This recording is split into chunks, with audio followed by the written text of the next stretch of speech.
오늘 탈성장을 어떻게 볼 것인가 주제로 강의를 하게 됐고요. 지금 민주노총재본부에서 선전 홍보 부장으로 활동하고 있습니다. 박한솔이라고 합니다. 반갑습니다. 네. 제가 아침 일찍 비행기 타고 제주도에서 이쪽으로 날아왔는데 생각해보니까 지난 몇 달 사이에 외유성으로 비행기를 타본 적이 한 번도 없는 것 같아요. 무조건 일이 있어서 비행기를 타고 날아왔는데 오늘은 이제 어쩌다 보니까 이렇게 탈성장 주제로 제가 강의를 드리게 됐습니다. 그래서 일단 본격적인 강의에 들어가기에 앞서서 기후위기에 대한 심각성들은 다들 알고 계시잖아요. 그래가지고 이거를 제가 뭐 여기에 앞에서 일일이 사례를 나열하면서까지 그렇게 설명할 필요가 없을 것 같아서 그냥 짧은 영상으로 대체를 하려고 합니다. 일단 영상 보고 진행하겠습니다. 지난 수십 년간 경고는 무시되어 왔습니다. 자연 상태에서 지구 기온은 섭씨 약 0.5도 범위 안에서 등락을 거듭합니다. 그러다 인류의 산업화 이후 갑자기 폭등해 1.1도 올랐습니다. 이제 생태계들이 견뎌내지는 못하는 거죠. 그럼 시속 100km로 고속도로를 달리다가 느닷없이 2,500km가 됐다는 소리거든요. 이건 뭐 죽음을 향해서 간다라고 하는 소리 아니에요? 이 재난 어디서부터였을까? 인류의 탄소 배출은 화석연료를 본격 사용하기 시작한 산업화 시대 이후부터 기하급수적으로 늘어납니다. 인간의 활동이 지구를 고열에 시달리게 했다는 불편한 진실입니다.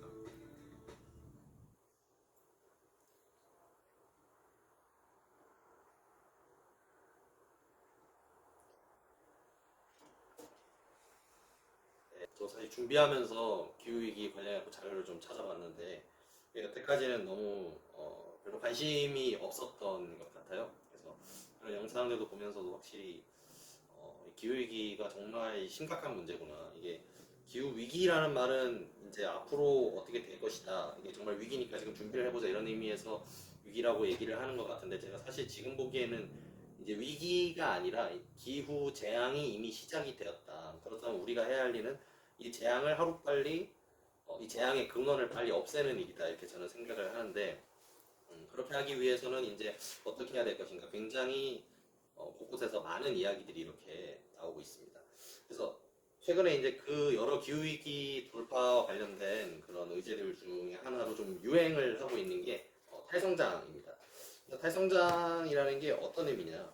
결국에는 성장을 우리가 그만두자, 제로 성장을 하자. 그러니까 기존에 어떤 국내 총생산이라든가 뭐 경제 성장률을 보고서 우리가 여태까지 달려왔던 그 목표로부터 벗어나서 이제 진짜 이 위기가 정말 심각하다는 걸 인지를 하고 성장을 멈추자 뭐 이런 내용입니다. 그래서 한 줄로 요약하면 성장 지상주의를 벗어나자 이런 운동인데요. 그래서 탈성장이 지금은 아직까지는 그렇게 엄청 대중적인 운동으로까지 확산이 되지는 않았지만 좀 진보적이고 급진적이라고 하는 뭐 연구자 그룹이라든가 그 뭐 환경 운동을 하시는 분들께서는 이 탈성장을 굉장히 진지하게 수용을 하고 어떻게 현실에서 실천을 할 것인가에 고민을 많이 하고 있는 것으로 그렇게 보입니다. 근데 이 탈성장이 그렇다면 왜 급진적으로 이렇게 들리느냐? 그게 이제 자본주의 사회에서 성장을 없애자고 이야기를 하기 때문에 우리가 여태까지 계속 성장을 하지 않으면 정말 큰일 날 것처럼 이야기를 해왔잖아요. 그래서 언론에서도 보면은 IMF에서 내년 대한민국 성장 목표치 몇 프로를 뭐 줄였다. 내년 성장률이 2%도 안 된다. 이런 얘기하면은 언론에서도 굉장히 심각하게 얘기하고 뭐 어디 출근에서도 그런 얘기 많이 들리죠. 경제 성장률이 낮아지면은 뭐 노동자들도 임금을 받기 뭐 힘들 것이다. 뭐 물가는 오르는데 경제가 성장이 안 되니까 어렵다. 이런 식으로 많이들 얘기를 하는데 그래서 이 탈성장이라는 말을 딱 들었을 때 제가 처음 딱 듣는 생각은 그러면은 마이너스 성장을 하자는 소리냐 성장을 그만두자는 거는 우리가 플러스를 향해서 항상 달려갔는데 앞으로는 마이너스를 목표로 조금씩 전 세계가 긴축을 해야 된다는 얘기가 아니냐. 그러니까 긴축이라는 게 단순히 예산에서의 긴축이 아니라 우리의 생활 자체를 기존의 생활을 유지할 수 없다라는 그런 가정을 하고서 모든 것을 조금씩 포기해야 되는 상황이 아니냐. 문명 자체가 유지가 가능한가 이런 질문까지 계속 제기가 되고 있는 상황입니다. 그래서 다시 얘기로 돌아가면은 결국 탈성장은 성장 없는 자본주의 만들자 뭐 이런 이야기라고 저는 생각을 하는데 여기서 이 성장이라는 게 그 성장이 여러 가지 의미가 있죠. 근데 자본주의 사회에서 성장이라는 거는 이 국내 총생산이 확장되는 거 이걸 얘기하는 겁니다. 그래서 이게 지금 자본주의에서 성장이라는 게 뭔가요?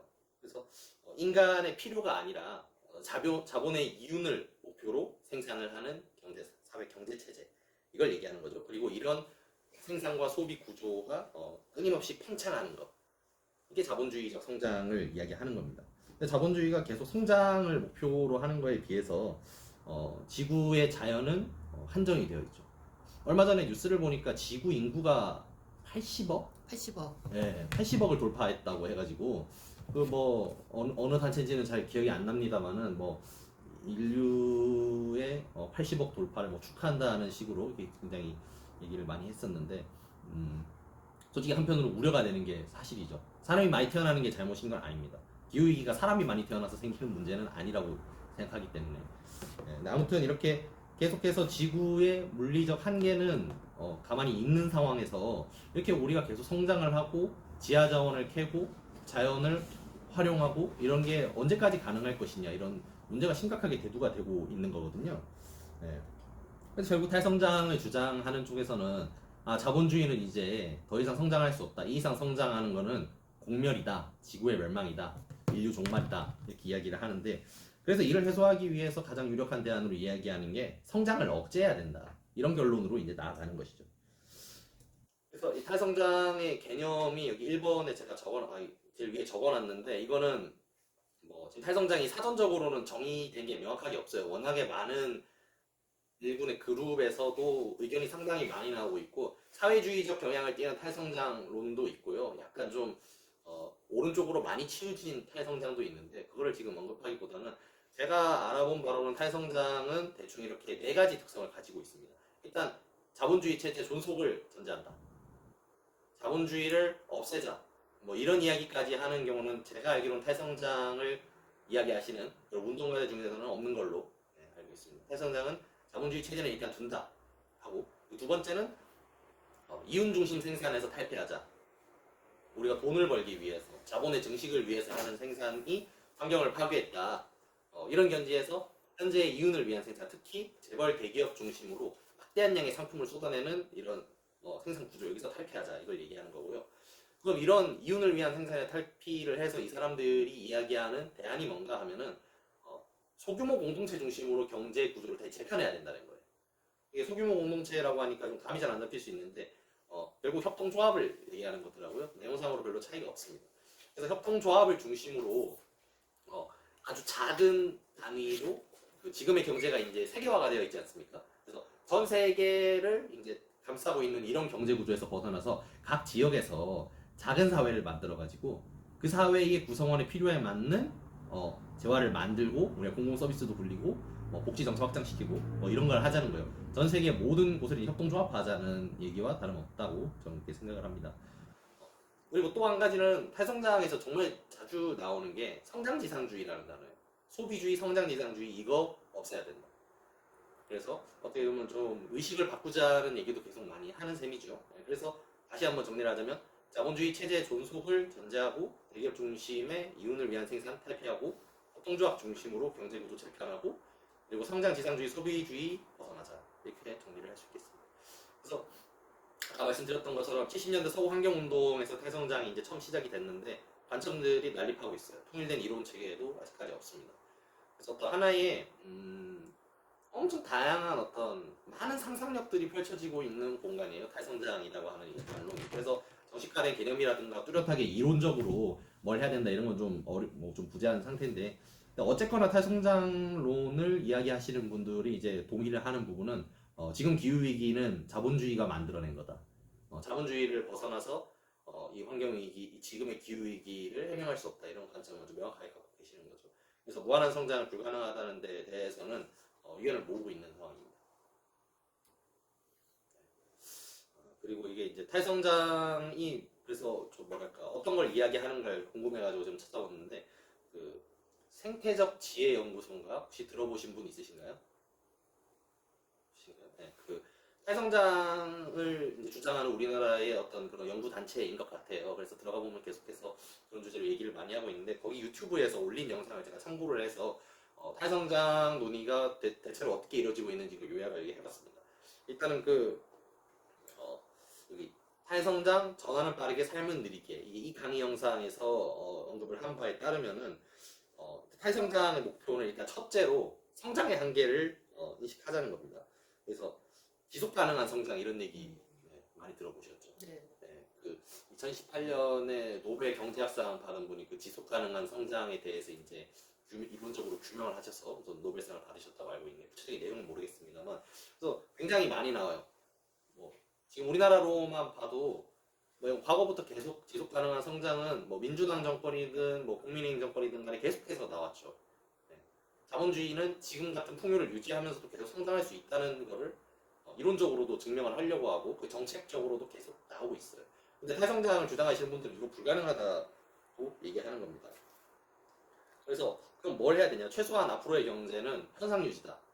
정말 최소 단위로 현상 유지고 나아가서는 지구에 악영향을 미치는 생산 부문을 과감하게 축소를 해야 된다.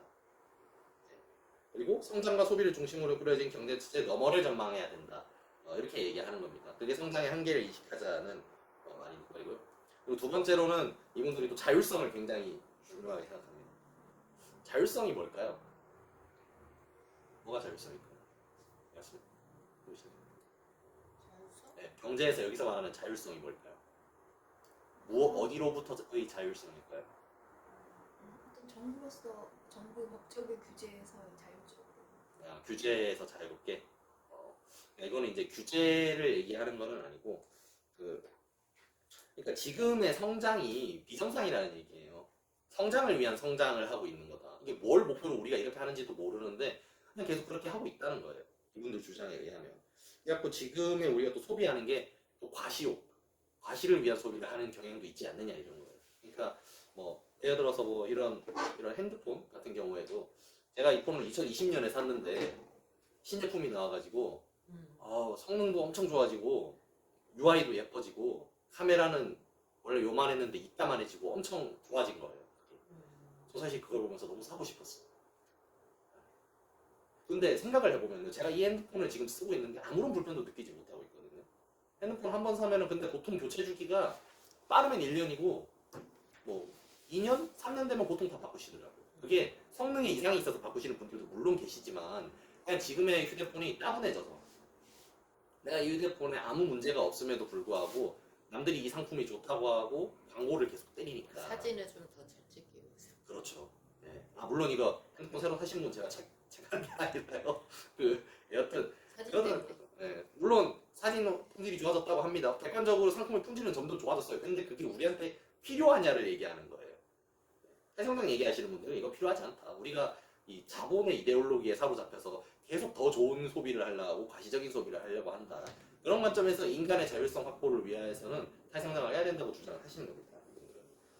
그래서 이제 이 자율성 문제를 좀 얘기를 하자면은 코넬리우스 카스토리아디스 혹시 들어보신 분 계신가요? 조원 선생님 들어보셨나요? 못 들어봤어요. 네, 이분이 철학자이자 경제학자라고 하는데 원래 트로츠키주의자였다고 합니다. 원래 사회주의 계열이죠. 네, 막스주의자였는데 그래서 원래 막스주의자였다고 하는데 이분이 이제 2차 세계대전 이후에 프랑스 공산당 그리고 현실사회주의의 어떤 노선과 결별을 선언을 하고서 반막스주의 기조로 선회를 하신 분이에요. 그래갖고 이분은 그럼 자본주의를 극복할 힘이 어디서 나오냐? 노동계급에게 있는 거 맞다. 근데 노동계급의 어떤 특성이냐? 노동계급은 자율성이 있다는 거죠. 노동자들은 그 자본주의를 바꿀 수 있는 자율성을 가지고 있다는 건데, 그래서 이 생산 현장에 있는 노동자들이 외부 개입 없으면은 스스로 생산 통제하고 다 사회를 잘 꾸릴 수가 있는데, 지금 자본주의 사회, 심지어 현실 사회주의조차 이 성장이라는 강박에서 벗어나지 못했다는 게 이 사람의 이제 주장입니다. 네, 그런 견지에서 이 탈성장이라는 것은 인간의 진정한 자율성을 회복하는 거, 인간이 주체화되는 그런 길, 이거를 이제 얘기를 한다고 하죠. 그래서 이분이 보기엔 이제 자본주의나 현실사회주의나 그 노동자들한테 더 나은 사회에 대한 열망, 진보를 계속 심어주는데 이게 결국 환경 오염을 시키고 있다는 이야기예요. 그러면 안 된다. 그래서 지금 이런 성장에 계속 얽매여 있는 이런 상상력을 제약하는 일을 하지 말자 이렇게 한다는 점에서 자율성을 강조한다 이렇게 얘기할 수 있습니다. 또 하나는 재정치화로서의 탈성장인데 이 재정치화라는 표현도 되게 좋아하시더라고요. 재정치화가 뭘까요? 뭘 것 같으세요? 재정치화. 무슨 말인지 모르겠어요. 그러니까 좀 이게 좀 머리가 아프죠. 그러니까 여기서 얘기하는 거는 그러니까 기존에 그 뭐랄까 탈성장을 이야기하기 이전에 기후위기 문제가 비정치화돼 있다는 이야기예요. 자본주의에서 일어나는 기후위기 문제가 비정치화돼 있다. 이게 무슨 얘기일까요? 그러니까 예를 들면은 지금의 위기를 극복하기 위해서 우리가 뭘 해야 되나요? 이렇게 물어보면은 소비를 좀 줄입시다. 일회용품 덜 씁시다. 이거는 인류 모두가 이고 가는 책임입니다. 이렇게 얘기하잖아요. 근데 그게 아니라고. 그게 자본주의에 의해서 야기되는 환경오염이 어떤 개인과 자본의 연대 책임인 것처럼 이렇게 묶여 있잖아요. 그런 관점에서 이제 비정치화돼 있다는 거예요, 이 사람들 얘기는. 그래서 이 이데올로기의 대표적인 게 지속 가능한 성장인데 여기는 어떻게 보면 생태주의를 좀 담고 있기도 하죠. 지속 가능한 성장을 하기 위해선 환경을 보존을 해야 되니까. 그래서 이 첨예한 대립을 그 지속 가능한 성장이라는 틀에 다 놓고 막 뒤집어가지고 막 섞어가지고 정치적인 문제가 아닌 것처럼 만들고 있다는 거예요. 근데 탈성장이라는 구호를 이분들의 탈성장이라는 구호를 제기를 하면은 지금의 이 성장과 탈성장 이 구도가 명확해진다. 그래서 이 문제는 첨예한 정치적인 문제로 다시 일으킬 수 있다. 이런 관점에서 탈성장은 굉장히 정치적으로 첨예한 주제를 만들어낸다. 그래서 재정치화로서의 탈성장이다. 이렇게 얘기를 하시는 겁니다. 또 뭐 보면은 탈성장과 자본주의의 관계인데 탈성장이 좀 의의가 있다고 한다면은 그 기후위기 원인이 자본주의에 있다는 거예요. 그리고 자본주의는 성장을 강제하고 성장 없이는 조소가 안 된다. 그래서 이 탈성장과 자본주의의 관계 이런 걸 굉장히 계속 많이 얘기를 하죠. 이렇게 보면은 탈성장 자본주의에서 탈성장이 가능한가 이런 생각이 들지만은 어쨌거나 자본주의가 성장 강제한다. 자본주의에 대한 비판적인 관점을 이분들이 지고 있죠. 그리고 마지막으로 나와 있는 건 탈성장 이행 과제인데 뭐 풀뿌리 경제 이런 얘기하는데 풀뿌리 경제라는 거는 아까 제가 앞에서 말씀드렸는데 협동조합을 하자는 얘기거든요. 그러니까 작은 소생산자들의 어떤 연합된 사회를 만들어가지고 뭐 뒤에 가서 나오지만은 소농사회 굉장히 긍정적으로 묘사합니다. 농민들이 그 자연인이 되자는 이야기예요. 작은 공동체를 꾸려서 우리가 한분 지족하면서 살면 어떻게 했느냐. 그래서 탈성장으로 이행 과제로서 풀뿌리 경제 이런 거 얘기하고 또 성장 없는 복지 이거는 그냥 공공 예산을 많이 만들어 가지고 성장에 대한 어떤 그런 요인들 그런 데 대한 투자를 줄이고 뭐 공공 서비스 우리는 지금 많이 필요한 거 있잖아요. 뭐 돌봄이라든가 뭐 대중교통이라든가 뭐 요양 뭐 이런 사회적으로 많이 필요한 부분들이 있잖아요. 그래서 복지를 늘리자. 근데 이 복지를 늘리는 게 성장 없이 가능하다. 이게 탈성장 이행 과제 중에 하나고요. 또 하나는 화폐와 신용제도 개혁인데, 그러니까 지금의 이 화폐를 어떤 공동체 내에서만 통용되는 화폐로 바꾸자는 거예요. 이것도 앞에 풀뿌리 경제랑 연관되는 건데, 그러니까 하나의 그 작은 사회에서만 통용되는 화폐를 만들면은 그게 뭐 여기서 이제 단순히 교환을 하는 의미에서 그 교환 수단으로서의 화폐가 의미가 있는 것이지, 뭐 지금처럼 막대하게 대출을 해가지고 어디에 투자를 하고 뭐 건물을 새로 짓고 뭐 생산을 늘리고 이런 걸 할 수 없지 않겠느냐, 이런 발상이죠. 어떻게 생각하세요?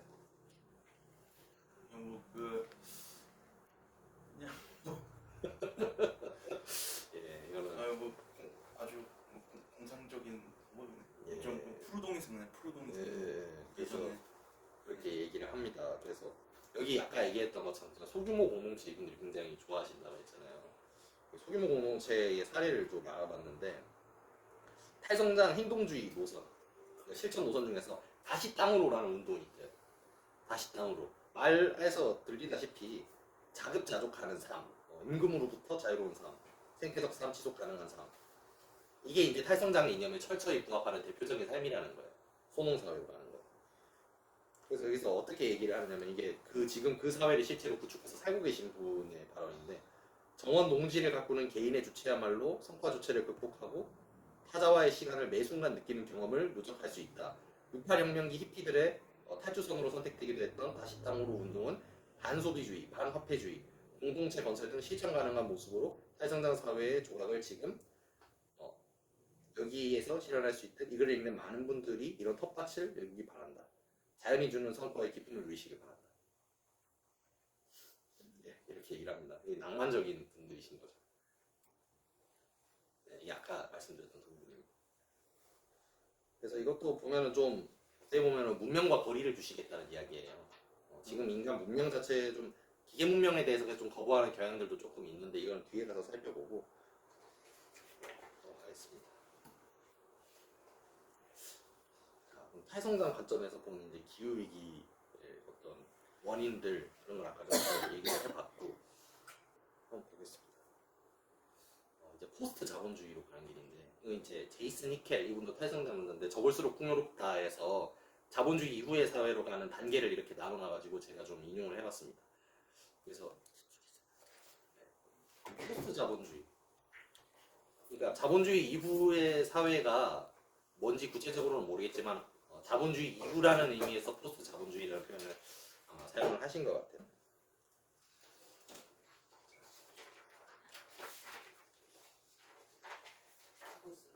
네. 이 계획적 진부화 끝내기라고 하는데 계획적 진부화 말 딱 들으면은 뭔지 잘 모르시겠죠. 네. 계획적 진부화가 뭐냐면은 자본이 이윤을 높이기 위해서 상품 수명을 의도적으로 단축시킨다는 거예요. 그게 계획적으로 상품을 진부하게 만든다는 얘기. 아까 얘기했던 얘기인데 멀쩡한 핸드폰이 있는데 이 상품을 진부한 것으로 만들어요. 자본이 의도적으로 더 많은 이윤을 위해서. 그래서 이걸 이제 계획적 진부화라고 표현을 하는데 상품의 수명도 단축시키고 교체 시기를 일부러 빠르게 돌게 하는 건데 그럼 이제 탈성장 오늘 얘기하시는 분들에 의하면은 계획적 진부화라는 거를 오히려 자본주의가 비효율적이라는 증거 아니냐. 이게 어딜 봐서 효율적인 경제냐 이런 비판을 제기를 하는 겁니다. 이게 이거랑 비슷한 얘기로 옛날에 소니 타이머라는 얘기가 있었어요. 소니 타이머 혹시 들어보셨나요? 못 들어봤어요. 일본 전자제품에서 소니 다 아시죠? 소니에서 나오는 제품들이 고정된 시간이 정해져 있어. 맞아. 뭔가 희한하게 소니에서 맞아. 뭔가를 샀는데 얘가 몇 년 가면은 그 단계 딱 지나면 갑자기 완전히 쓸 수가 없게 돼. 그래서 이게 얘네들이 이 안에다가 시한폭탄처럼 타이머를 심어놔가지고 시간이 지나면은 못 쓰게 만드는 거 아니냐, 새 제품 사게 만들려고 이런 우스갯소리도 있었습니다. 이게 이제 계획적 진부화의 사례다 이렇게 얘기할 수 있죠.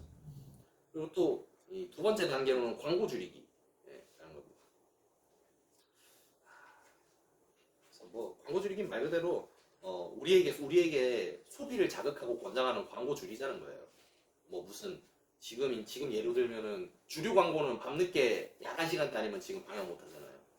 그런 걸 좀 더 확장하자는 거예요. 광고를 특정 시간대만 할 수 있게 한다든가 몇몇 부문은 광고를 아예 좀 통제를 한다든가 퍼터제를 두는 식으로. 그래서 광고 줄이기의 효과가 어떤가 하면은 뭐 여기에서 말하기로는 사람들이 더 행복해졌대요. 광고를 줄이니까.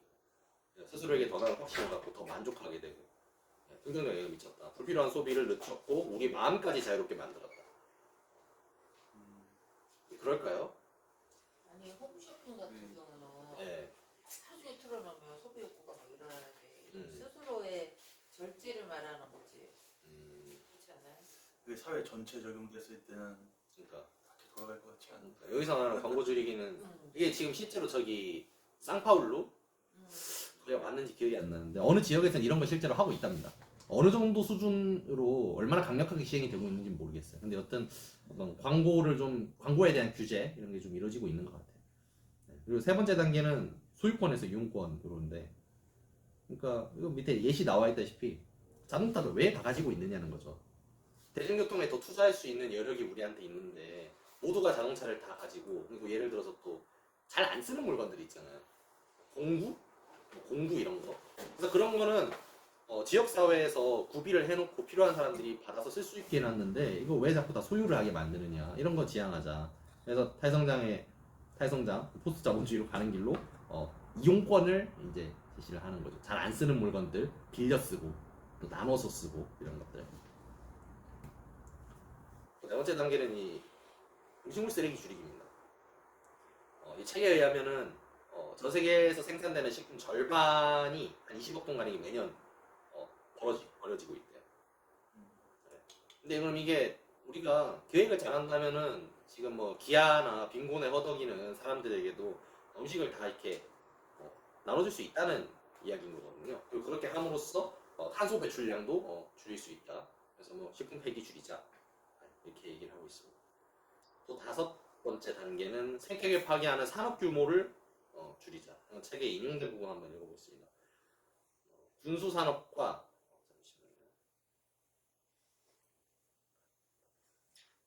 군수 산업과 개인 전용기 산업의 규모를 줄일 수도 있다. 일회용 플라스틱, 쓰고 버리는 커피컵과 SUV, 맹멘션 생산 규모 줄일 수 있다.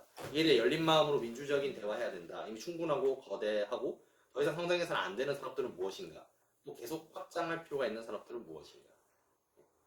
그래서 이 생태계를 파괴하는 이런 좀 차별적인 어떤 생산 부문들, 특히 군수업이라든가 개인 전용기 이런 거는 우리가 민주적으로 허심탄회하게 토론을 해서 이 산업들을 제약을 하자는 이야기입니다. 이게 이 사람들이 얘기하는 그 포스트 자본주의 그런 길이고요. 그래서 탈성장 관점에서 본 기후위기 원인을 조금 더 구체적으로 한번 보겠습니다. 자본주의 이전에도 인간은 계속 생산을 했죠. 자본주의 이전에도 시장은 있었습니다. 근데 단 뭐가 결정적으로 달랐냐면은 자본주의는 확대지 생산이잖아요. 그래서 근데 과거에는 이제 단순지 생산이 주를 이뤘는데, 근데 이 자본주의 사회에서 확대지 생산이라는 거는 결국 성장을 얘기하는 거고, 우리가 더 많이 소비하고 더 많은 자연을 파괴하게 만든다 이런 관점이시죠. 근데 이게 이제 경제적인 부분을 사실 이분들이 구체적으로 규명을 하시지는 잘 못하고, 탈성장론의 어떤 주된 그래서 비판점은 자본주의가 이야기하는 성장에 대한 추구라는 거예요. 성장지상주의를 계속 비판해요. 그러니까 이데올로기로서의 성장지상주의. 이 한번 읽어보겠습니다. 인클로저 약탈 구조문요. 역사적으로 성장은 늘 수탈의 과정이었다. 자연으로부터 그리고 인간으로부터 에너지와 일을 수탈했다. 자본주의는 일부 놀라운 기술을 추송했고 성장의 가속화를 이끌었다. 그러나 기술이 성장에 기여하는 가장 주요한 방식은 자본이 전유 과정을 확장하고 강할 수 있게 만드는 것이었다. 근데 여기에서 좀 보이는 게 좀 어떤 부분이냐면은 자본주의적 성장을 어떤 비판을 하는 것 같지만은 역사적으로 성장은 늘 수탈의 과정이었다고 얘기를 하잖아요. 네. 그러니까 자본주의 특유의 어떤 그런 자본주의에서 발생하는 어떤 기후위기 그런 것들이 있는데 역사적으로 성장 자체가 항상 문제였는데 다만 자본주의 와서 그것이 한층 심해졌다는 이런 이야기를 좀 많이 하시는 거죠. 그래서 이걸 이제 책이 있어요. 성장숭배라는 책이 있는데 거기에 이제 그런 내용들이 좀 많이 나와 있습니다. 자본주의가 주장한 성장지상주의, 소비주의 이런 것들이 해성장 관점에서 봤을 때는 기후위기의 원인이라는 거예요. 그러니까 자본주의 그 자체보다도 아까 앞에서 말씀드렸지만 자본주의 자체를 이 사람들이 바꾸자는 얘기는 잘 하지 못합니다. 단지 자본주의에서 성장을 없애자는 이야기만 계속 하는 거예요. 그러다 보니까 자본주의의 문제점을 성장지상주의라는 어떤 그런 관념, 심리적인 문제에 좀 국한시키는 그런 모습들을 좀 많이 보이고 있습니다.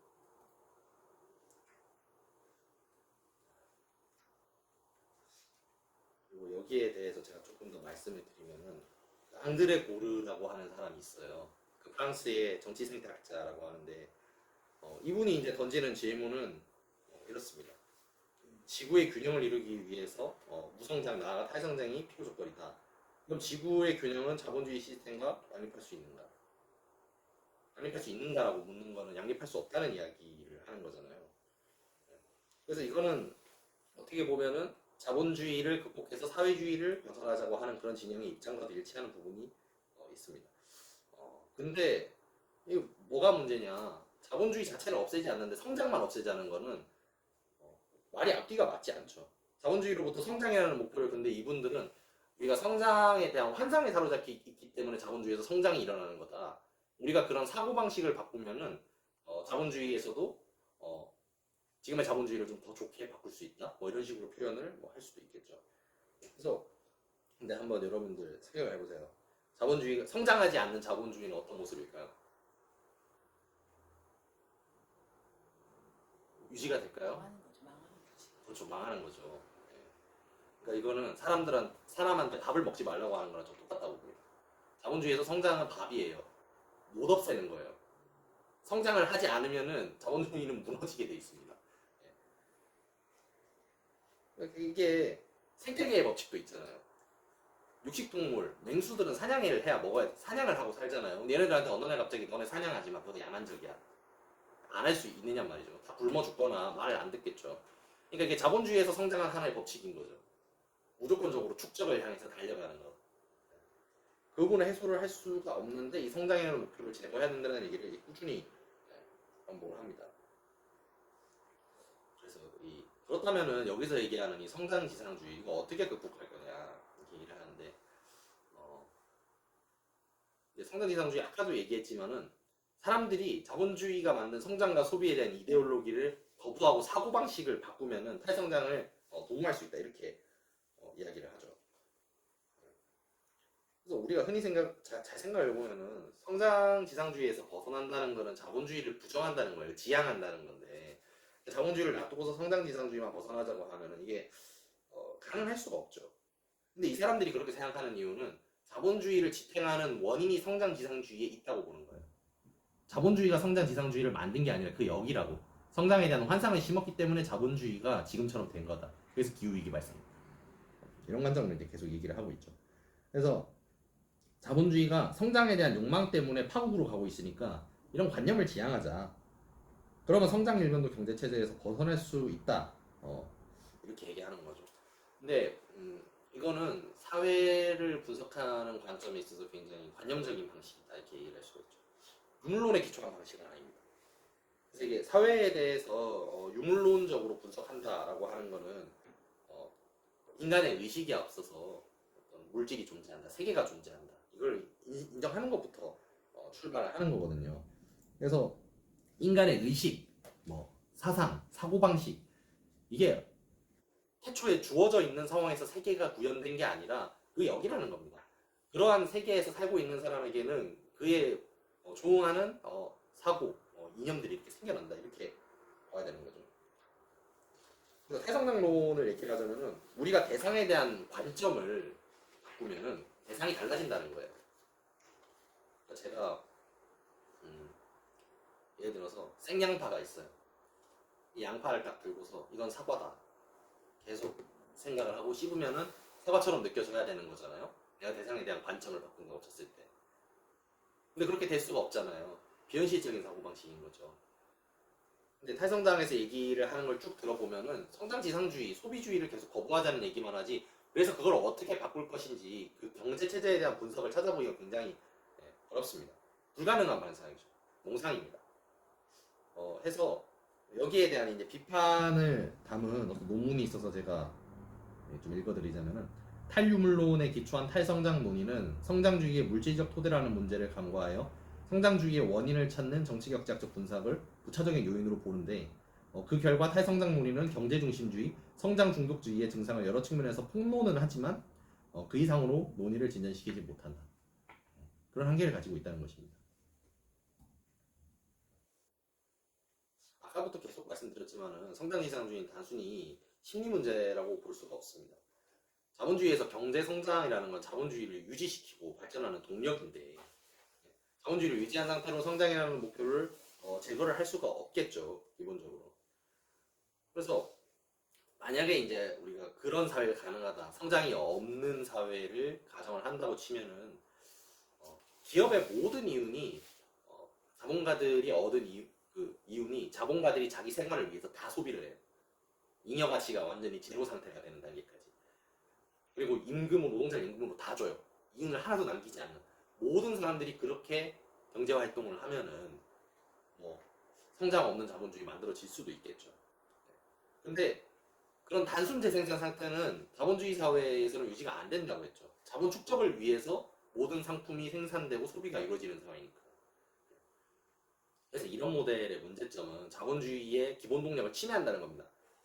자본의 존재 목적이 자본의 팽창에 있고, 근데 이 자본 축적을 위해 경쟁에 내몰리면서 더 많은 돈을 급하게 빨리 벌어들여야 되는 입장에 있는 자본가들이 자신들이 마음대로 처분할 수 있는 잉여, 그러니까 이 노동자들로부터 얻어진 이 이윤들을 자본에 투하해서 더 막대한 이윤을 벌어들일 수 있는데 그 선택지를 굳이 마다하고서 그거를 완전히 다 소비를 하거나 노동자들이 쓰도록 그냥 내줄 이유가 없는 겁니다. 그래서 탈성장 자본주의는 가능하지 않다.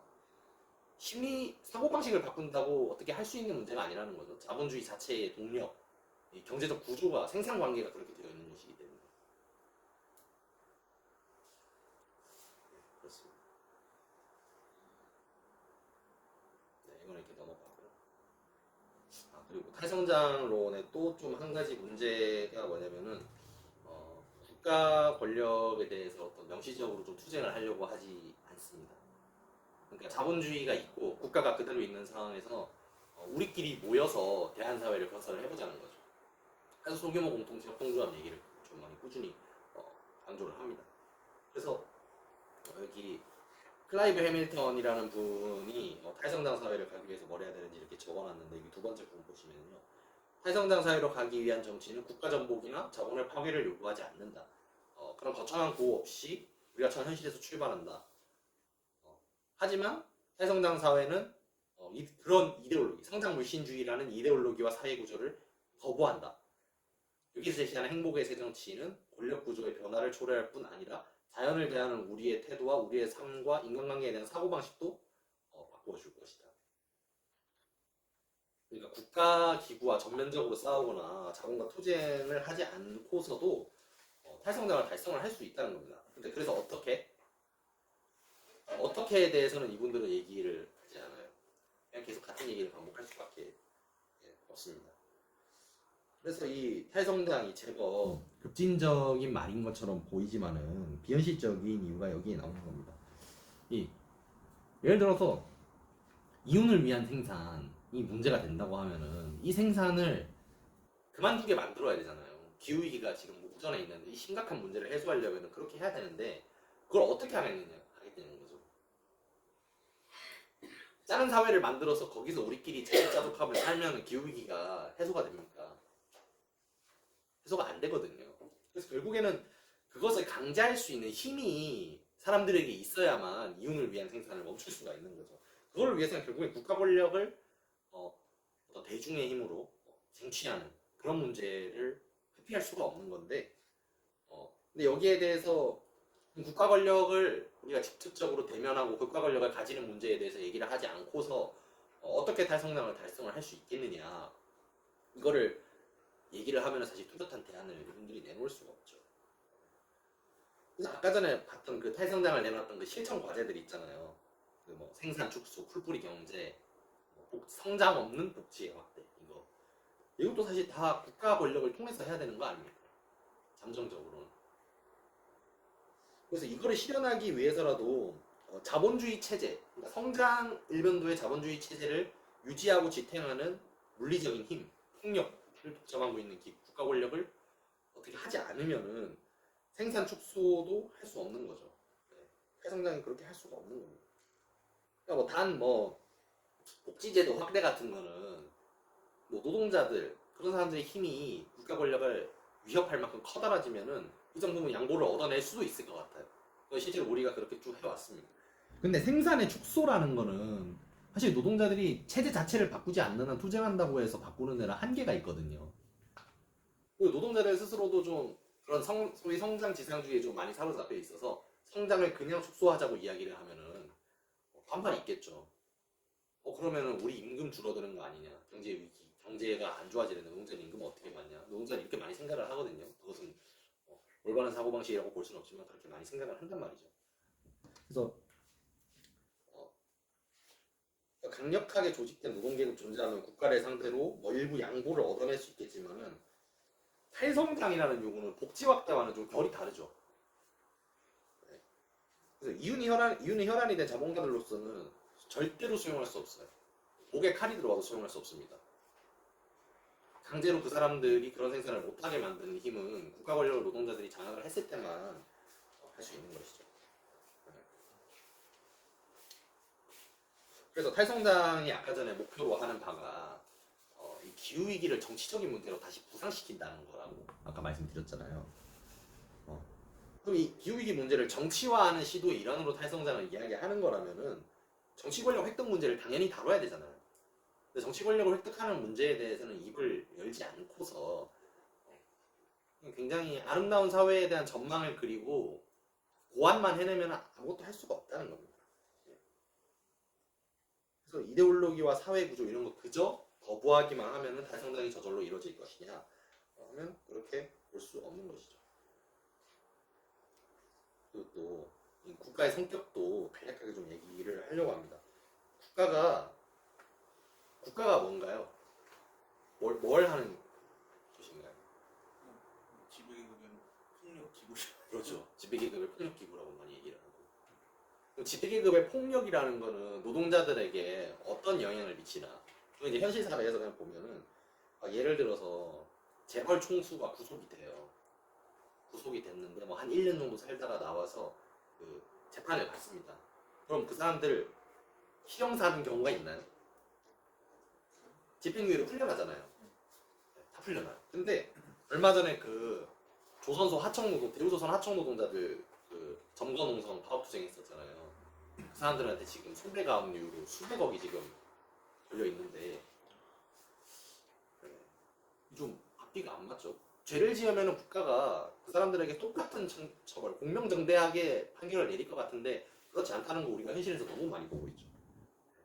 그리고 중대재해기업처벌법 이것도 초안에 비해서는 엄청나게 후퇴된 안이 국회를 통과를 했는데 이제 윤석열 정부에서 그거를 시행령마저 개혁을 해서 안전관리 경영책임자에 대한 형사처벌 조항을 이제 없애겠다 이렇게 이제 공언을 한 상태죠.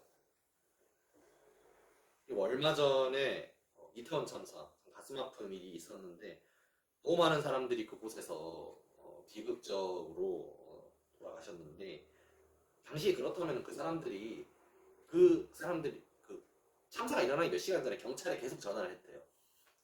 한 6시간 전부터 4시간 전부터 사람 여기 너무 많아서 내가 압사당할 것 같으니까 경찰이 이거 인원 통제를 좀 해야 될 것 같다.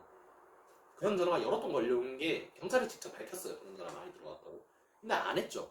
그 사람들이 그때 그 많은 경찰들이 다 어디가 있었느냐. 서울에서 공공부문 민영화 반대하는 노동자 집회가 있었습니다. 그거 막으려고 경찰들 수백 명이 거기 갔어요.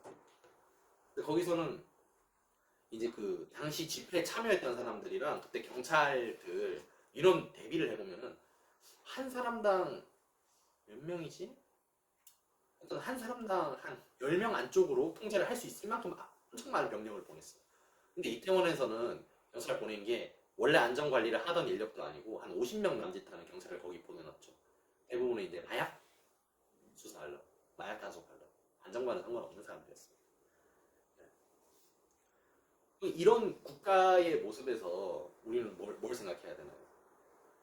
그러니까 국가 권력이 중립적이지 않다는 걸 계속 보여주고 있죠. 자본의 이윤에 있어서는 국가가 굉장히 기민하게 대응을 하는데 노동자들의 이익에 대해서는 엄청 괄시하거나 후순위로 미루고 심지어 적극적으로 탄압을 가하죠.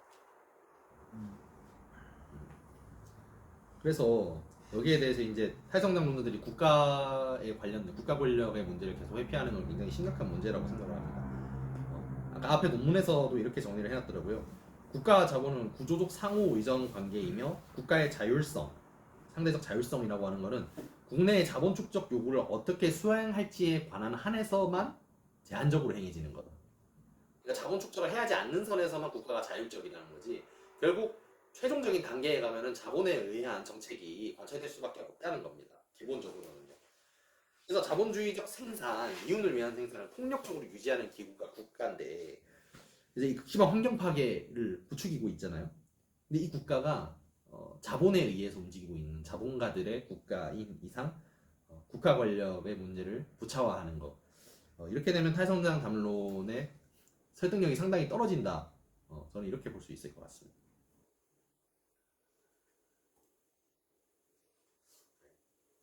그리고 이거 녹색 자본주의 다 들어보셨나요? 저 들어본 적은 있는데 본 적은 없는 것 같습니다.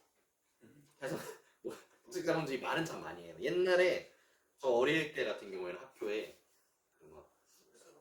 저탄소 녹색 성장 이런 거 막 정부에서 내려온 무슨 포스터 학교에 붙어 있고 막 그랬었거든요. 그리고 최근에 문재인 정부에는 뭐 있었죠? 뭐야? 그린 그린 뉴딜. 순간 기억이 안 나가지고 그린 뉴딜 이런 거 있었잖아요. 이게 이제 다 자본주의도 마치 그린이라고 얘기하는 저탄소라잖아. 우리도 녹색 될 수 있어. 우리도 환경 파괴 안 하고도 성장할 수 있고 지금 같은 풍요를 누릴 수 있을 거야. 이런 주장을 계속 하고 있는데 그렇게 될 수가 없죠. 네. 그래서 이 부분은 이제 두 번째 줄을 보시면 지구상의 모든 사물 하나하나를 가격을 지닌 상품으로 전환시키고자 하는 이 체제가 녹색이 될 수가 없다는 거죠. 중국 같은 경우에는 요즘에도 그런지 모르겠는데 대기오염이 엄청 심하잖아요. 그래서 신선한 공기를 담아서 팝니다. 그게 무슨 의미가 있는지 잘 모르겠는데. 근데 이게 지구상의 모든 사물 하나하나 가격을 지닌 상품으로 전환시키는 대표적인 사례죠. 공기마저 돈 주고 판다는 거. 그 환경, 그 사회에서는 공기를 돈 주고 살 수 있을 거라고 판단을 하니까 바로 상품화해서 내놓잖아요. 그럼 이런 사회는 역으로 얘기하면은 대기를 오염시키는 게 돈이 된다고 하면 그 사람들 똑같이 한다는 얘기죠. 자본주의 녹색이 안 된다는 겁니다. 그리고 이것도 BP 아세요? 석유기업? 한국 분들은 좀 잘 모를 수도 있는데 내가 외국 사람 같다. 한국 사람들은 BP라는 기업 잘 모르는데 석유 기업 있어요. 글로벌 기업. 근데 이 사람들이 그 한 번 한창 이제 녹색 성장 이런 마케팅이 좀 화랑이 될 때 석유를 넘어서 비욘드 더 오일 뭐 이런 거겠죠. 그런 슬로건을 제창하면서 사전 예방 원칙. 그러니까 우리가 만약에 어떤 하는 사업들이 환경 파괴를 일으킬 것 같다고 하면은 하지 않겠다는 거예요. 그런 원칙 도입했습니다. 근데 그렇게 하겠습니까? 걔네들이 눈앞에 돈 굴러가는 소리가 들리는데 어떻게 그걸 사전 예방 원칙 자본이 그걸 어떻게 통제합니까? 안 되는 거예요. 그래서 석유 시추를 굉장히 공격적으로 확대를 했죠. 녹색으로 하겠다면서.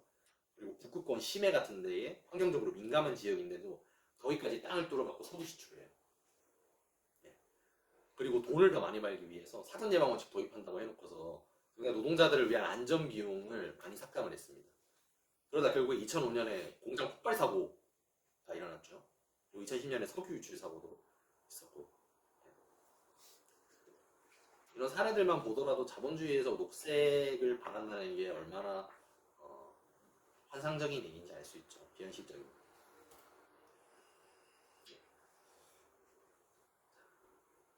그리고 기후위기에서 자본주의를 함께 갈 수 있는 아까부터 계속 하던 얘기인데 그러니까 이건 이제 뭘 얘기하는 거냐면 기술 발전의 문제를 얘기하는 거예요. 그러니까 기술이 발전하면은 공해가 줄어들 수 있죠. 그러니까 예를 들어서 태양열 에너지라는 풍력 이런 거 효율성을 개선을 하는 투자를 계속해서 그게 이제 과거에 비해서 저렴해지고 효율성도 높아질 수 있어요. 근데 이렇게 되면은 이게 그 기술 자체만으로는 나쁜 게 전혀 아닙니다. 근데 탈성당을 얘기하시는 분들이 이 기술 자체를 좀 안 좋게 보는 기술 발전 자체를 좀 안 좋게 보는 경향이 있는데 그건 잘못된 경향이고 이게 자본주의 사회에서 이 기술이 어떻게 활용되는지를 봐야 됩니다. 그러니까 가령 정말 압도적으로 많은 소수의 자본가들 말고 대다수 사람들에게 도움이 되는 기술이나 신약, 의술 이런 게 개발이 된다고 해도 일반적인 사람들은 쓰기가 어렵잖아요. 왜 쓰기 어려울까요? 그러니까 왜 비쌀까요? 왜 그럴 것 같아요? 자기가 저 소외해가지고 이윤 돌리려고 이용하니까 그럴 수밖에 없죠. 그렇죠. 저렴한 값에 그 사람들이 이걸 내놓을 이유가 없어요. 돈 벌면 되는 거니까. 그래서 그런 관점에서도 마찬가지로 기술 발전을 통해서 자본주의 위기를 돌파할 수 있는 게 안 된다는 거죠. 대표적으로 에너지 효율인데 에너지 효율이 증가되면은 단가가 떨어지죠. 단가가 떨어지면 이게 사람들이 떨어진 단가만큼 쓰는 게 아니라 같은 값을 더 많이 쓸 수 있네라고 생각을 해요. 근데 그거는 이제 자본주의 사회에서 그런 일이 발생을 하는 거거든요. 그래서 에너지 소비 총량을 이제 증가시키는 경우가 대다수다 이렇게 얘기를 하고 그리고 또 프레온가스는 옛날에 얘기 많이 나왔는데 요새는 안 나오잖아요. 그것 때문에 오존층 파괴된다 이런 얘기했는데 근데 프레온가스가 굉장히 심각한 문제가 돼서 수소불화탄소라는 대체제를 개발을 했습니다. 오존층 회복에 도움이 됐어요. 근데 문제가 뭔가 프레온가스 이게 거기에 들어가거든요. 냉장고 수소불화탄소 이제 냉장고에다 수소불화탄소가 들어가는데 냉장고 생산을 늘려요. 이제 이거 환경오염 되지 않습니다. 이거 친환경적이에요 하니까 날개 돋친 듯이 팔려나가죠. 그러다 보니까 후렴가스에 비해서 상대적으로 나았지만은 여전히 지구온난화를 악화시키는 요인이 되고 있고 2050년에 다다르면은 이게 전체 이산화탄소 6년치 배출량과 맞먹을 것으로 보인다. 이렇게 분석이 되고 있습니다. 이런 거는 다 넘어가고 그리고 아까 전에 제가 앞서서 좀 설명을 덜 했던 부분이 있는데 아까 국가 권력 문제 있었잖아요. 이것과 관련된 건데 그럼 이분들은 이제 국가 권력 없이 어떻게 하겠는가 이건 한 가지 좀 이분들의 주장을 좀 구체적으로 얘기를 해보겠습니다. 사이토 고에이라는 분이 있어요. 막스 엥겔스 전직 편집위원이시고 지속 불가능 자본주의라는 책을 최근에 내셨습니다. 이분인데 이분이 이제 얘기하기로는 국가 권력을 그러면 거치지 않고서 우리가 어떻게 할 수 있겠느냐 이걸 이제 얘기를 할 때 이 사람들은 커먼의 공동체적 소유 주장이에요. 그리고 협동조합입니다. 그래서 이 협동조합의 영역을 확장하는 것을 자본주의 국가 권력을 무해한 채 시민들의 자발적인 상호보조와 협력을 통해서 충분히 달성할 수 있다. 이렇게 얘기합니다. 이게 나아가서 이 커먼을 관리하는 거는요. 심지어 국가 권력에 의존을 할 필요가 없다고까지 이야기를 합니다. 그래서 이 탈성장론이 보면은요.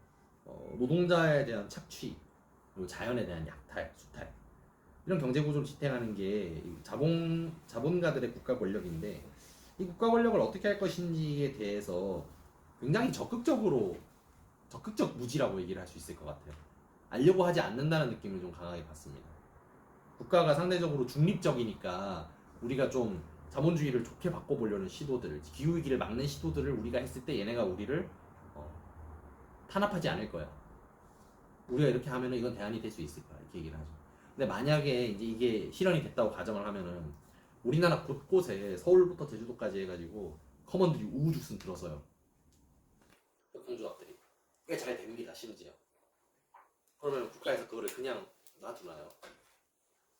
아마 무슨 수를 써서라도 그 협동조합들 다 부수려고 할 겁니다. 물론 자본주의 사회에서 사실 협동조합은 기업화되는 경우가 굉장히 많아요. 그래서 이런 가정 자체도 굉장히 말이 안 되는 것이지만은 만약에 그것이 된다고 하더라도 자본을 위해서 존재하는 국가 권력이 건재한 한에서는 유지가 될 수 없다는 거죠. 그런 커먼이라는 발상 협동조합을 중심으로 한다는 거 불가능한 것이죠.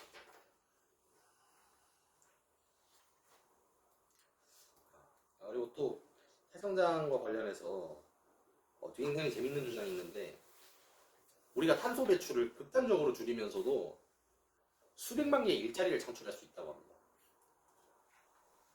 상상이 되시나요? 그게 어디서 나온 거냐면은 2019년 미국 의회에 제출된 그린 뉴딜 결의안에 나와요. 그래서 보면은 우리가 재생 에너지뿐만 아니라 여러 환경 인프라에도 세금 투입하고 기본소득, 직업보장 이런 거 다 할 수 있고 이런 얘기도 쭉 나왔어요. 수백만 개 일자리 창출, 오실가스 감축 제로 달성, 지속 가능한 환경 보장 이렇게 얘기했는데 어떤 탈성장론자 성함이 기억이 안 나네요. 그분이 이 그린 뉴딜 결의안을 굉장히 긍정적으로 평가했습니다. 성장 없는 복지를 보장하기 위해서 반드시 필요한 조항이라고 얘기를 했어요. 그린 뉴딜 결의안. 그러니까 오실가스 감축 제로를 하는데 수백만 개 일자리를 내는 거를 탈성장론 입장에서 긍정적으로 봤다는 거죠. 근데 거기에 어떤 구체적인 대안이 있는지 구체적인 대안이 없죠. 사실은 자본주의에서 일자리라는 게 가면 갈수록 줄어들 수밖에 없는 거잖아요. 자본에 대해서 투자하는 비용이 점점 늘어날수록 노동력 비용을 줄여가는 그런 상황으로 가는데 일자리를 어떻게 수백만 개를 만들 것이냐 하는 문제를 얘기를 할 수가 없죠. 그래서 그만큼 어떻게 보면 탈성장과 그래서 그 그린 뉴딜 이것과의 차이가 뭔지 물어보는 경우가 굉장히 많은데, 그러니까 아까 얘기했던 그 생태적 지혜 연구소 있잖아요. 우리나라 탈성장 운동단체인데 거기서 얘기하는 걸 보니까 실제로 한 가지인가 빼고는 거의 똑같습니다. 본인들이 그린 도표에 그렇게 나와 있어요. 그린 뉴딜과 탈성장 어떤 차이가 있느냐. 그래서 본인들은 그린 뉴딜에 대해서 그렇게 나쁘게 생각하지는 않는 것 같아요. 한 가지가 뭐냐면은 그린 뉴딜은 성장이 있고 탈성장은 성장이 없다. 이 정도 차이입니다. 그러니까 이게 탈성장론자들이 그린 뉴딜에 대해서 긍정적인 평가를 할 수밖에 없다는 거죠. 그리고 이 그린 뉴딜 정책을 미국 의회에서 내놨다는 게 뭘 의미하겠습니까? 예, 이제 새로운 부문을 제국주의자들이 창출해낸. 그렇죠. 그 부분이 이제 자본가들의 이윤을 위해서 개방된다. 새로운 시장, 블루오션이 열린다는 이야기밖에 안 되는 거죠. 환경오염 일어납니다. 환경오염 안 일어날 수가 없는 거죠. 그래서 이 생각을 해보면은 이 재생에너지 이런 거를 통해서 예를 들어서 수백만 개 일자리 창출할 수 있다 이렇게 얘기를 한다고 하더라도 그 재생에너지가 돈이 되면은 그럴 수가 있는데 돈이 안 되는 부분, 예를 들어서 돌봄, 학교 이런 거 있잖아요. 교육 부문은 민영화가 잘 안 됩니다. 아시나요? 그러니까 왜 아실 것 같은데 교육은 왜 민영화가 안 될까? 공교육. 네, 공교육이 민영화된다는 얘기는 없잖아요.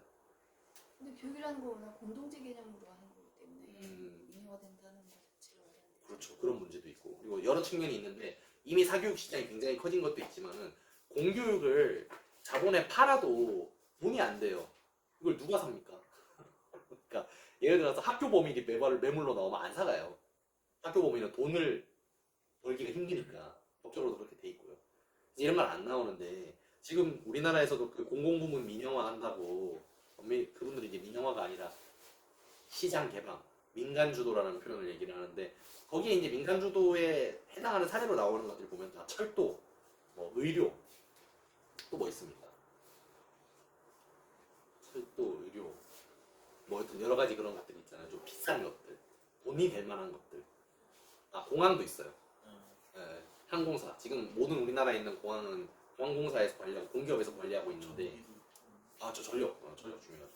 전력, 가스는 이미 많이 민간에 넘어갔는데 하여튼 그런 건 돈이 되잖아요. 누가 봐도 제주공항 같은 경우에는 제주도는 육지와 연결돼 있는 게 배가 있고 비행기가 있는데 배 타기 힘들잖아요. 솔직히 무조건 섬 밖으로 나가려면 비행기 타야 되고 섬 사람들도 그리고 제주도가 관광지다 보니까 거기로 오는 관광객들 엄청 많죠. 10분에 한 대꼴로 비행기가 뜬다고 합니다.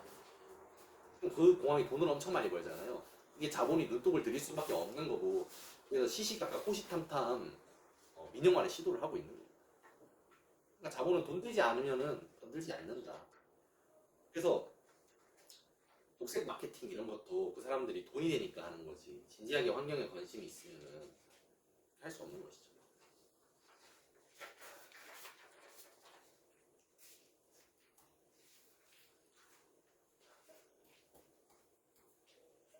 네. 이제 막스주의 생태론 이 부분을 얘기할 건데 이걸 왜 얘기를 이렇게 하게 됐냐면은 탈성장 관련해서 요즘 뭐 컨퍼런스라고 해야 되나요? 그런 거 많이 하잖아요. 그래서 막스주의자들이 탈성장을 왜 이렇게 부정적으로 생각하는가 좀 의문이라는 식으로 얘기를 하시는 분들이 있더라고요. 보니까 그러니까 이게 약간 자기들이 판단하기로는 운동을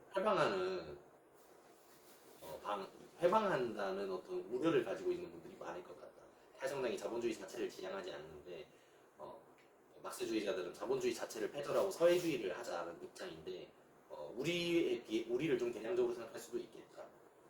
그런 것들이 있고 또 한편으로는 협동조합주의인 거 본인들도 알고 그리고 좀 메서스주의와도 좀 연결돼 있는 것 같고 예, 그런 여러 가지 이야기를 막 하면서 그래서 우리가 막스주의자들은 좀 사이가 안 좋은 것 같습니다 이렇게 얘기를 하더라고요. 근데 더욱 근본적인 문제는 뭐 그런 것도 있지만은 막스주의를 생산력주의라고 폄훼하는 경향이 있습니다. 아까 앞에서 봤었죠.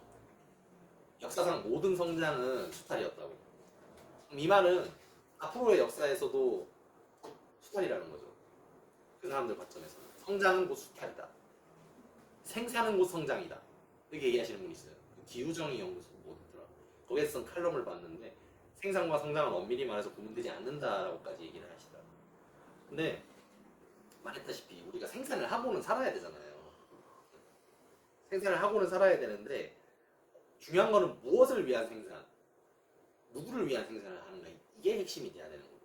자본주의에서는 이윤을 위한 생산을 하는 거지 사람들의 필요를 위한 생산을 하지 않잖아요. 그래서 생산력주의라는 것도 이건 생산력주의는 뒤에 나오는데 일단 막스주의 생태론에 대해서 좀 간략하게 한번 보겠습니다. 막스는 생태를 원래 분석을 잘 안 했다는 그러니까 소위 말하는 어떤 근대성에 사로잡혀서 그냥 경제 성장하면 다 해결된다. 경제주의에 매몰되었기 때문에 어떤 생태 관점에서는 굉장히 약후된 인식을 보였다. 막스가 이런 주장을 많이 했었습니다. 최근 들어서 좀 잘 안 보이는데 옛날엔 되게 많았다고 해요. 그래서 찾아보면은 그런 종류의 비판들이 굉장히 많습니다. 근데 막스주의에서 이 생태 문제를 규명할 수 있는 어떤 이론적 개념으로서 물질 대사라는 게 발굴이 됐어요. 그래서 막스가 어떻게 보았냐면은 그 인간과 토지 사이의 물질 대사적 상호작용 이게 인간과 자연 사이에 상호작용이 원래 일어난다는 거예요. 그러니까 예를 들면 그 인간이 신진대사 하는 거랑 똑같은 거예요. 밥을 먹어요. 몸속에 들어가요. 분해되죠. 에너지로 바뀌죠. 인간이 활동을 하고 나머지 찌꺼기들은 배출돼요. 이게 이제 인간의 신진대사인데 막스가 보기에는 이 사람만 그렇게 하는 게 아니라 인간과 자연 사이의 상호작용도 일종의 신진대사라는 겁니다. 물질대사. 그래서 예를 들어서 인간이 신진대사가 잘 안 되면 어떻게 돼요?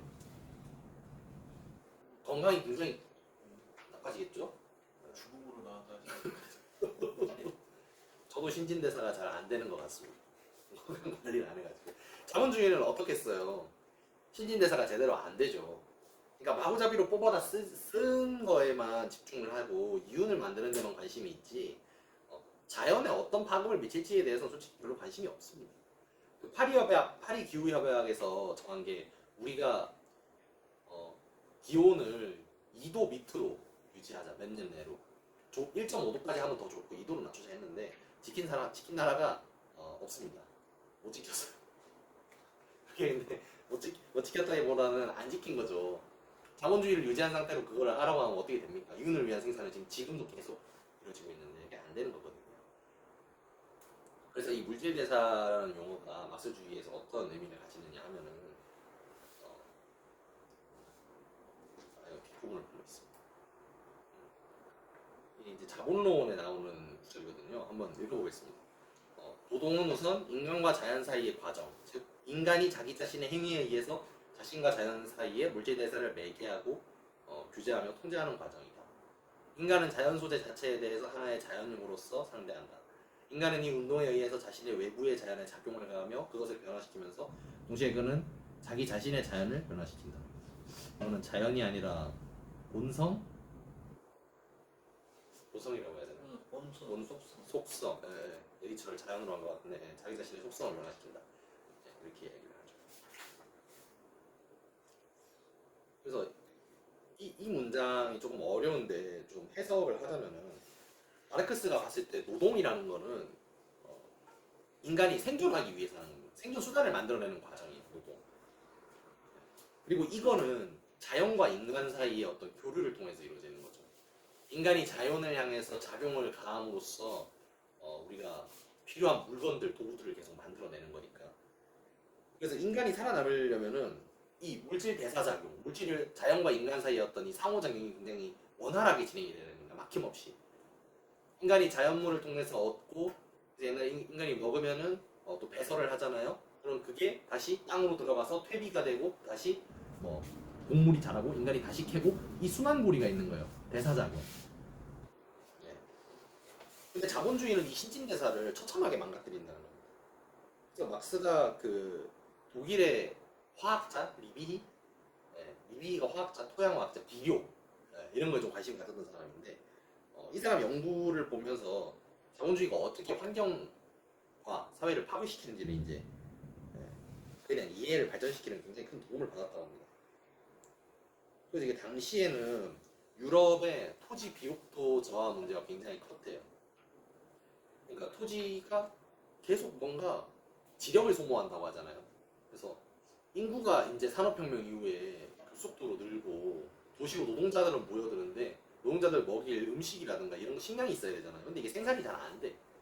그래서 이제 멜서스 같은 사람들은 그 토지의 비옥도가 이제 정해져 있다 이렇게 이제 생각을 하고서 아니 인간은 기하급수적으로 늘어나는데 토지 비옥도는 산수유급수로 늘어난다. 그럼 이거 지구 문명 유지 안 된다. 이게 멜서스주의의 가장 핵심적인 주장이죠, 인구로.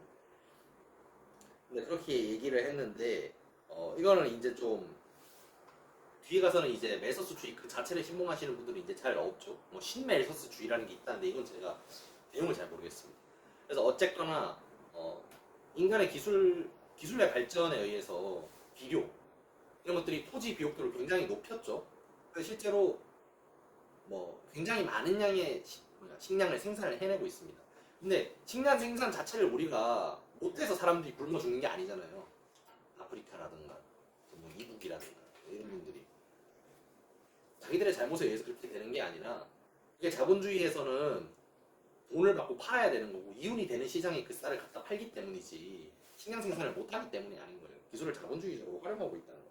여튼 그래서 이런 자본주의가 자연의 신진대사를 망가뜨린다. 그래서 리비가 얘기를 했던 게 도시와 농촌이 이제 산업화로 인해서 분리되기 시작했다는 거예요. 도시 농촌이 분리가 되면서 예전에는 다시 토양으로 다 돌아갔어 이것들.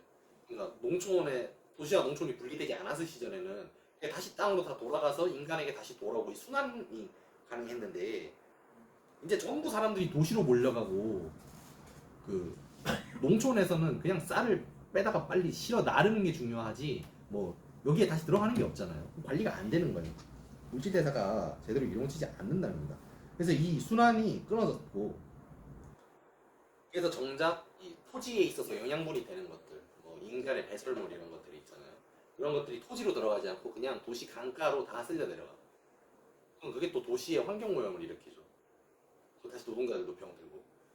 그래서 지구의 환경과 노동자들의 생명을 심각하게 파괴하는 게 자본주의적 생산이다.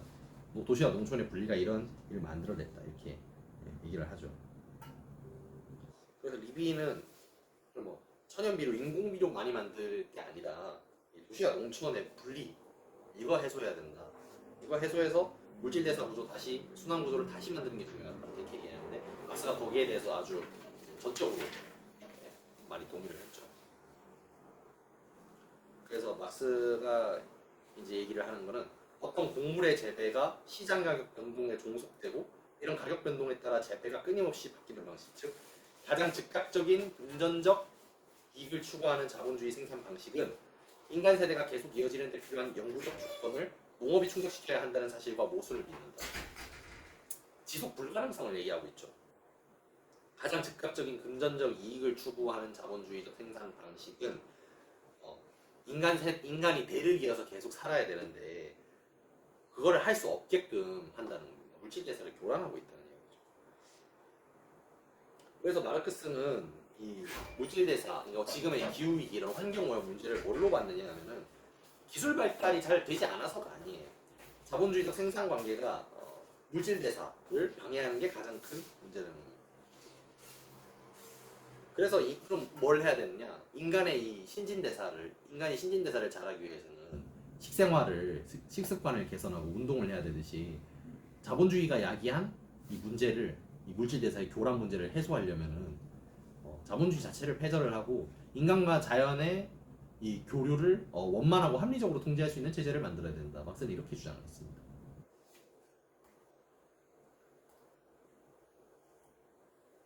이게 아까 다 했던 얘기고요. 자, 이 생산력주의 얘기를 좀 해보자면은 일단 막스주의 생태론은 사적유물론에 기초를 하고 있죠. 존재가 의식에 선행한다. 그래서 이 사적유물론에서 세계를 어떻게 바라보고 있는가를 보면은 현실 세계가 인간의 실천에 의해 자연이나 사회관계들을 형성하고 변형시킨다. 그리고 둘째, 복잡한 사회적 관계들을 인간의 물질적 생활을 생산하는 기초에서 분석한다. 그리고 인간은 자연과 분리되지 않고 자연의 일부로 파악된다. 이 사적유물론의 이게 전제가 됩니다. 그리고 이 인간과 자연의 물질 대사라는 거는 인간이 자기가 생존을 하기 위한 소재를 자연에 설득을 하고 여기에 작용을 가합니다. 작용을 가한다는 게 이제 노동이죠. 노동을 해서 자기가 원하는 만큼 소비를 하고 그걸 다시 자연에 돌려요. 가공, 소비, 환원. 이 물질 대사가 원만히 이루어져야만이 환경 오염 문제를 해결할 수 있게 이렇게 얘기를 하는 거죠.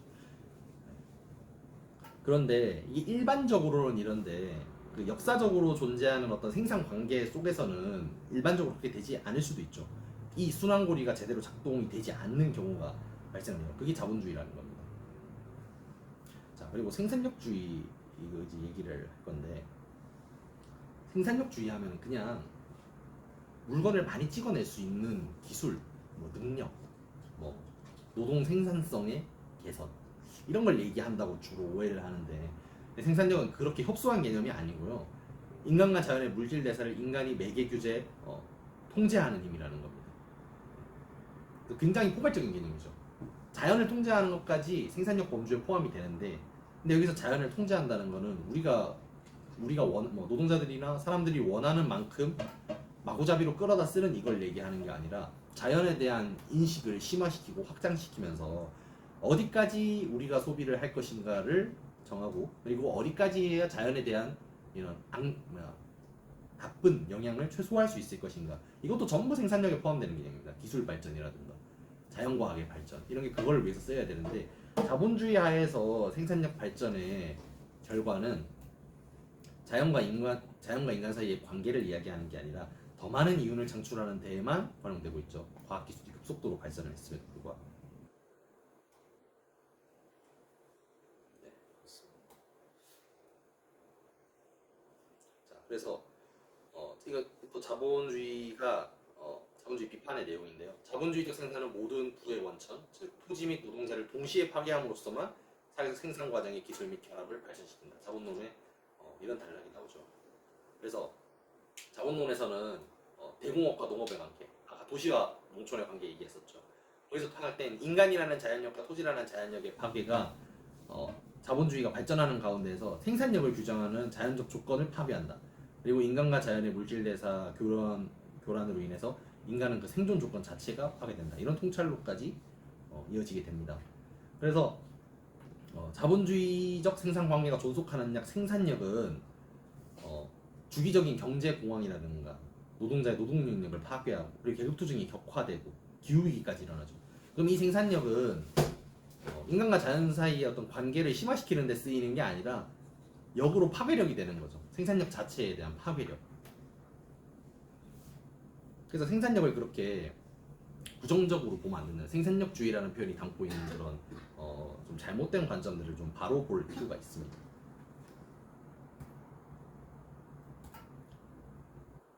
네, 그리고 그 막스가 생산력주의자라고 하면서 그냥 생산력 무작정 발전시키면 된다. 뭐 비인간적이다 이렇게 보는 것 같기도 한데요. 뭐 그렇지 않다는 게 여기 이제 단락이 나옵니다. 이건 제가 출처를 미처 적지 못했는데 나중에 확인을 해서 추가하면 자본론 상권. 상관에, 네, 자본론 상관입니다. 그래서 보다 높은 경제적 사회 구성체의 입장에서 보면 지구에 대한 개개인의 사적 소유는 바로 어떤 인간에 의한 다른 인간의 사적 소유처럼 어처구니 없는 일로 나타날 것이다. 보다 높은 경제적 사회 구성체라는 것은 자본주의 다음 단계 서희주를 얘기하는 거죠. 그래서 하나의 사회 전체도 하나의 국가 전체도 동시대의 모든 사회를 일괄하는 것일지라도 토지의 소유자는 아니다. 그들은 단지 토지의 점유자이고 용익자일 뿐이며 그를 훌륭한 가장으로서 그것을 개량하여 다음 세대에 넘겨줘야만 한다. 네, 라고 이야기를 했습니다. 네, 그래서 이제 결론을 얘기를 하자면요. 사회성장 기후위기 책임과 원인이 자본주의에 있다는 거 얘기합니다. 하는데 자본주의 운동 법칙을 과학적으로 분석을 못해요. 자본주의에 의한 환경 파괴가 성장지상주의, 소비주의 같은 사람들의 의식 문제에 있는 것처럼 계속 얘기가 되고 있어요. 또한 탈성장론은 국가 권력 문제를 계속 회피합니다. 생산의 축소, 탈성장 이걸 하기 위해서는 노동계급에 의해서 상산수준의 장악이 필요한데 이에 대한 구체적인 대안은 내놓지 못한다는 거. 이것도 탈성장이 가지고 있는 하나의 문제점입니다. 똑같으로 막스주의에서 내놓은 그런 대안이 뭐냐? 이 물질대사 개념을 활용하는 거. 해서 인간과 자연 사이의 상호작용을 막스주의에 따르면 굉장히 중요시할 수 있다. 그래서 자본주의에 의해서 자연이 마구잡이로 소모되고 파괴되고 이런 물질대사의 균열이 발생한다는 점이 규명됐다.